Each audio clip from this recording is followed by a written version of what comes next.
Le passager clandestin, c'est du vol. Le passager clandestin en économie, c'est la personne qui profite d'un service sans participer financièrement ou matériellement à son élaboration. Par exemple, les personnes qui vont sur Wikipédia sans jamais faire un don sont des passagers clandestins. La lutte contre les passagers clandestins doit être une priorité de l'État. Il faut que l'ensemble des citoyens soient poussés à évoluer vers une haute moralité. C'est la qualité de chaque citoyen d'un État qui fait la force de cet État. Nous sommes tous dans le même bateau. S'il y a des rameurs qui ne travaillent pas, c'est le bateau d'à côté qui va gagner. Et en matière d'économie, un bateau qui gagne peut facilement couler l'autre.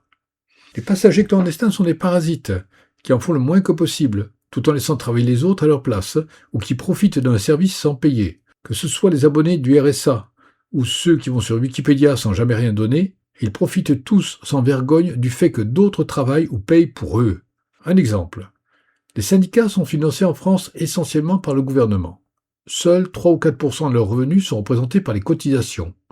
En conséquence, ils vont plutôt défendre l'intérêt du syndicat en tant que structure ou l'intérêt d'une certaine élite des employés plutôt que de défendre les employés eux-mêmes. Il est très simple de limiter le financement des syndicats aux cotisations des adhérents. Des subventions comme des dons de particuliers ou d'entreprises peuvent aussi être admis. Tout cet ensemble devant être entré dans une comptabilité transparente. Il est aussi parfaitement possible que les négociations syndicales ne puissent donner davantage qu'aux personnes syndiquées, ou des avantages moindres aux autres. Pourquoi une personne profiterait-elle des avancées syndicales si elle n'y a pas participé ni activement ni financièrement? Il faudrait introduire la notion de rendement dans les administrations. Pour cela, le licenciement doit être facilité. Il n'est pas normal que dans le même bureau, des personnes se décarcassent pendant que d'autres en font le moins que possible. Des primes au rendement peuvent être établies, mais seulement une fois que sera défini ce qu'est le rendement. Et celui-ci peut différer complètement d'une administration à l'autre.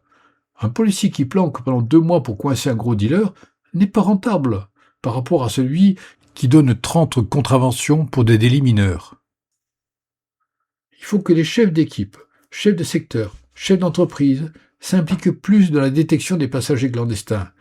La perte d'une prime habituelle attribuée globalement peut même inciter les employés à régler leurs comptes entre eux. Limiter drastiquement la durée d'attribution du RSA afin d'éviter que certaines personnes ne s'y complaisent. Une personne risquant de perdre son chômage, son RSA, sa place est beaucoup plus incitée à faire le nécessaire pour que ça n'arrive pas, quitte à prendre temporairement un emploi inadapté et retomber sur ses pieds plus tard. Le RSA est une aide permettant de passer une période difficile. Cela n'est pas un dû. Cette aide, il y a des gens qui travaillent pour la payer.